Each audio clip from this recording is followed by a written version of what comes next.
Howdy, everybody. This is Tansuke. We are back. I have been toying around with Zoe. I have been kind of figuring things out. As you can see, I've got her 6-star, and as you can see, I've gotten her epic relic. I did get her signature relic, so I have some thoughts and some ideas about how Zoe is and how she works, and I figured we'd make a video about that, especially after I messed up her introduction. So, Zoe is all about her invoking. We all know this, and we're not shocked about it. But it really is a couple of things.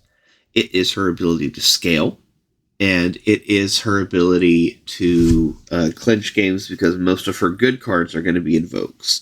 You're not really going to have power on your own unless you get a really, really good Zoe. Your Zoe can scale pretty hard. She's just about the only unit in your deck that scales fast enough to handle nightmares because of Chosen by the Stars. Whenever you invoke, you get a card, and when you play that card, Chosen by the Stars will activate it and you'll get it. She also will have faded, so there'll be a lot of cards in your deck that can actually target her. I thought it wasn't a lot, but it's surprisingly a decent amount. Between the Sparkly Gideologist, she can target her right here. Nope, not the scamp. This one can target your Zoe, and it even helps you by drawing a card like Bastion, which is the other card that by default will target your Zoe. You can also invoke a few cards that'll actually help you as well, like the Moon Glow, where you get the health and a spell shield. So she can end up scaling enough, but more often than not, you're going to rely on your invoked cards. So the 2-star power that gives them the 3-star power that gives them 2 random cards to the adventure. I think this is a very fun power. I think that this is going to make Zoe more fun for experienced players and worse for new players. If you're a new player to the game, yeah, she's going to be complicated. You have to kind of roll with punches and figure out who does what every run. And if you're new to the game and you already don't even know the invoke pool and like what cards will do good in what order, then adding items to them may not help. It may make things harder for you to grasp or wrap your head around because it's not per game, it's per adventure. So the items, you have to kind of remember what items are on everything. But I think for an advanced player, it's great. I think the variety is what makes stuff like Path of Champions fun. And so having more variety on the cards that you already want to be picking up, I think that actually is good. It's also led to funny runs.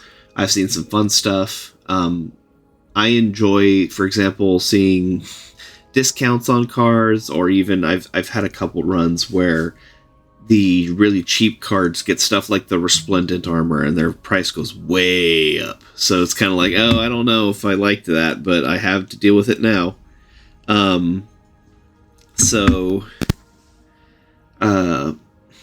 There's pros and cons to it, but it's also it's fun for the variety. When it comes to the nodes that were in her constellation, her support champions have Chosen by the Stars is very good. Her support champions need it just as well as she does because it really helps you guys scale. The Meteor Shower and Paddle Star having Charging Sigil 2 has been very useful. 5 health, not usually enough in Nightmares. 9 health, you could take care of a lot with 9 health. It's not a hard obliterate, but it's pretty good. Meteor Shower, also getting 2 items can mean it can get, for example, more Charging Sigils. I swear, more often than not, I get more Charging Sigils with the 2 items off of it. But it's still nice. Doing 9 damage and 9 and 5 is good, but a lot of times I ended up at like 11-7 or something like that. So it's nice.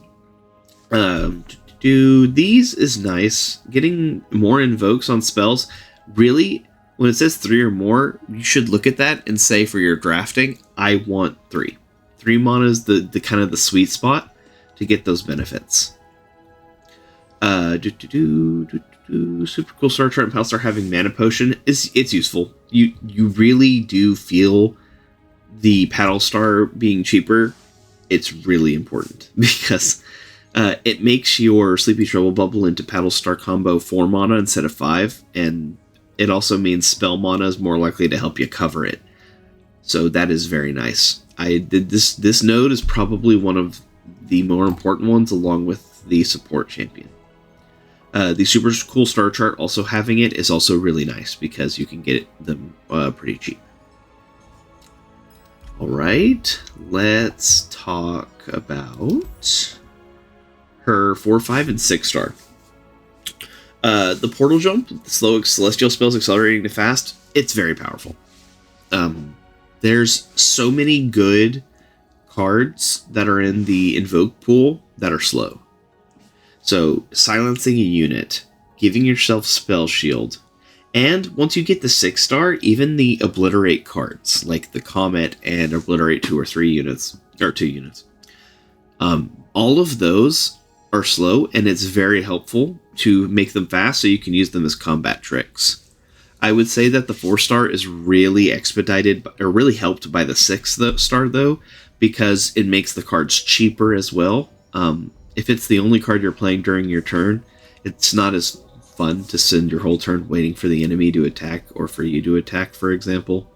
So definitely the 6 star is what pulls things together. The 5 star, I really feel like the 5 star second half should have just been part of the 2 star.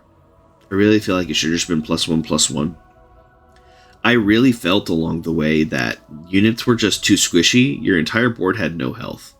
And before your 6 star, you're spending a lot of that time like hoping, like, please give me a good celestial so that I can have a board presence. So that really should have been baseline. But getting it helps. So, getting it helps. And her 6 star, this is really nice.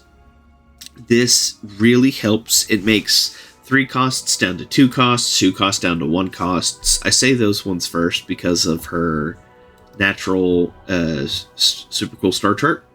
You're more likely to see some of those on the first turn because of that. That and the Spacey Sketcher. Both of those. Both of them can give you really, really, really cheap ones. So by doing those 2, then you'll... Oops, I left her. By getting that 6 star, you can get some really cheap ones. And it also does help with the expensive stuff. The expensive stuff, the 4, stuff goes down to 4 or 5 cost, even the really, really good stuff. That does help a ton because it means you can play a big unit on turn 2 instead of turn 5. And it's be a medium tier unit on turn 5. But that 6 star really does help. And it also means you get access to some of those really good items on your 6 to 10 costing Celestials as well. Because then you start getting to really fun stuff like I can't take damage and die, create a second copy of me that's not ephemeral, just there. 5 power, stuff like that will really be helpful.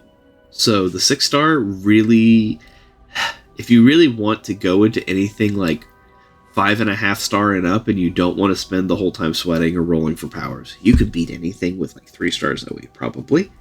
I want to emphasize that 3 stars probably enough, but you'd also struggle a bit. The 6 star is really important. Let's talk relics. There's a couple relics that I've been trying. The most important one is probably definitely Chosen by the Stars. It shouldn't be a shock that an aspect champion could use Chosen by the Stars. It's almost like they were literally themed around each other. There's ways for her to proc Fated, and a ton of ways for her to proc Augment, and getting to Challenger and Regeneration is actually kind of helpful for Zoe, because you can then use her to kind of pick up a block from your other cards, and still hit the Nexus with the Overwhelm, and then heal it up off regen. I definitely felt like Regeneration, it was helpful, because a lot of the time you just get chipped. Just a little bit of chip every time. Another relic that I did consider and work around with is Echoing Spirit. Echoing Spirit, it's kind of helpful, and it's kind of not. So it's great to get your Zoe on the board. You want your Zoe on the board. As soon as your Zoe on the board levels, your win condition becomes very apparent, because then you can just start sharing as carrying everything together and give all the keywords to everything. You can play your invoke cards. Your invoke cards are going to have crazy cards like double attack. And then all of a sudden, now you have a board full of double attack, elusive, overwhelm, and then you win. And with lifesteal, like you have tons of options on that. So getting your Zoe out early is great. So using something like Echoing Spirit is really good for that. The downside is that her champion spell is still, sadly, a slow card. Now this will go down to 1 cost between Echoing Spirit and her, between her 1 cost and her Echoing Spirit and her Mana Potion. Or sorry, right? No, there's no Mana Potion. I'm thinking Paddle Star. So it'll go down to 1 cost because of her Echoing Spirit. This does impact the quality of the unit you get with the Summoning Beacon, but honestly, the important part is that you stun a unit and get a unit. I wouldn't say that going down from a 2 to a 1 cost is going to be that detrimental, but it's something to also consider. So Echoing Spirit is definitely an option if you want to get that, have a higher chance of getting your Zoe on the board. It takes it from, like, at level 1, like the base chance, like without even adding champion cards, you'd have 2 of your support champion and 9 of Zoe. So you'd end up with like a 80 or 77% chance of drawing her, which is good. Actually, it'd be 9 out of 11. So, yeah. It's a pretty high chance of drawing Zoe, as opposed to your support champion. And I do think that helps with that, because every time I drew my support champion, it was awful. Unless it was a cheap support champion. A cheap support champion can very much work in this. I did feel that. What were some of the other stuff? Found Fortune didn't really work well, but you can do that if you want to draw your 2 costs. Lol, don't Disciple of Shadows. A Death Foil, that is actually an option. I was finding surprising amounts of resistance in people hitting her or attacking her using chip spells, so that's one way to help you survive. So I think we'll take a second here. We'll talk about her epic relic, Space Puppy. Riot was very smart to put Spell Shield on this. It really felt like a lot of the time, if I play Zoe as the first card, I'm just sweating and I'm just like, please, for the love of God, don't immediately kill her. Because if she's the only one you draw and then you end up just getting it eliminated, you kind of lose half your win condition. So Spell Shield is an important thing on her. Obviously, using her Epic Relic is a way to get it. And her Epic Relic really synergizes, because you can get Aurelion Soul, you can invoke. It's just a nice, expensive invoke on turn 1. It can help you a lot. But other Spell Shield options are going to work. If you don't have this relic, you could run stuff like Black Shield, and I think you'd get a lot of value out of it. Black Shield is going to be very helpful. If you're not running either of Black Shield, Space Puppy, or even like Banshee's Veil, just for the basic quality Spell Shield, I would highly recommend you find a way to get Zoe's health up as a stopgap. Even if it's something like the it has been so long since I've ran some of these rare relics, I forget their names. I do believe there is one that gives you a decent amount of health on Zoe, or a decent amount of health in general. Let's see, where is it in here? There should be something. Luminous Orb, for example, can give you a little extra health. Jorm's Fist as well, even. Just get your Zoe safer. Guardian Angel would probably... Actually, the new Guardian Angel would not be bad, in my personal opinion. You just really don't want your Zoe to die immediately and lose your win condition. So some way to protect her is going to be good, whether it's Spell Shield, additional stats, Deathless. Therefore, I think the Price of Retribution may even be an option too. I think it's down here, right? Yeah, Price of Retribution. Deathless wouldn't help either. Wouldn't hurt either. As long as you have one of those, that's good. So again, her Epic Relic, I do recommend it for her. I think it's great. I think there's alternatives. The final one, I've been running Hidden Tome, and I've been very much enjoying Hidden Tome. I think that this has been a very good epic relic for her. I think the extra mana really helps. What you can do with turn 1 is if you have Space Puppy, and then you invoke something like Cosmic Inspiration, the 7 cost, give every unit 2/2 everywhere, you can actually play it on turn 1 with Hidden Tome without even getting Mana Gem. So this one's really nice, because then you can really kind of ramp your entire deck pretty free. And was there any obviously for similar reasons, stuff like Archangel Staff can be good on her too, because you're gonna get a lot of spells with your invokes, and you're gonna want to play a lot of spells too with your Constellation node that says that 3 cost or higher spells also have Star Chart. So playing spells becomes a pretty common part of her Constellation, and I do recommend that. Was there anything else that I was looking into? Because there's some things I'm like, oh, in theory this would work, but I have not tested it. I feel like Beast Within, as always, is useful, but not that useful here, actually. When you swing to win, you're going to have a lot of power on your board. But, okay. I do believe those are all the thoughts that I had on this, but let me know what you've been thinking about with Zoe. If you found some kind of awesome build that I haven't, please let me know, because I love seeing alternatives. But yeah, Zoe's here. She's fun.